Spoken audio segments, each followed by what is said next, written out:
मध्य प्रदेश में जल्द होने वाले उपचुनाव कई मायनों में खास हैं। ये उपचुनाव ही राज्य में सियासत का भविष्य तय करेंगे। इसमें जीत के लिए सत्ताधारी दल रणनीति बना रहा है, तो वहीं विपक्ष भी सत्ता में वापसी के लिए पूरे जोर आजमाइश में जुटा है। लेकिन इन सब के बीच ये चुनाव इसीलिए भी खास है क्योंकि इसमें कई दिग्गज नेताओं की साख दांव पर लगी है।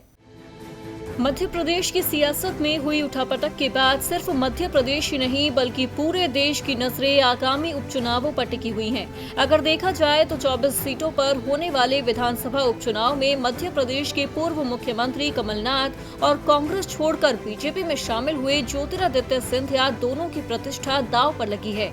दोनों ही खुद को विधानसभा उपचुनाव में बेहतर साबित करना चाहते हैं। पूर्व मुख्यमंत्री कमलनाथ का लक्ष्य दोबारा सरकार बनाना है, तो सिंधिया को जनता की अदालत में जवाब देना है। ये साबित करना है कि भले ही परिस्थितियां बदली हैं, सियासी हवा उल्टी बह रही है, लेकिन आज भी ग्वालियर चंबल में उनका डंका बजता है।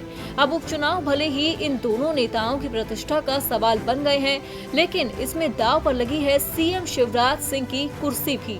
15 साल का वनवास खत्म कर कांग्रेस ने कमलनाथ, दिग्विजय और ज्योतिरादित्य सिंधिया की मदद से सत्ता में वापसी की थी, लेकिन सिंधिया के पाला बदलने के कारण कमलनाथ सरकार नहीं चला पाए।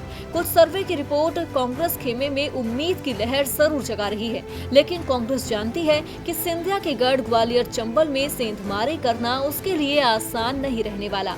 बीजेपी के उम्मीदवार तो उपचुनाव में तय माने जा रहे हैं, लेकिन कांग्रेस खेमे की बात करें तो उसके सामने अभी भी कई चुनौतियां हैं। सही उम्मीदवारों का चयन करना और अपने संगठनात्मक ढांचे को बूथ से लेकर विधानसभा क्षेत्रों में चुस्त दुरुस्त करना। इस काम के लिए ग्वालियर चंबल में कांग्रेस के पास दिग्विजय सिंह के अलावा कोई दूसरा चेहरा नजर नहीं आ रहा है। कुल मिलाकर देखा जाए तो उपचुनाव बेहद दिलचस्प होने वाले हैं और इसमें कौन से नेता अपनी प्रतिष्ठा बचाने में कामयाब होते हैं और सीएम शिवराज की कुर्सी बचती है या नहीं, ये नतीजे बतलाएंगे। डीबी लाइव की रिपोर्ट।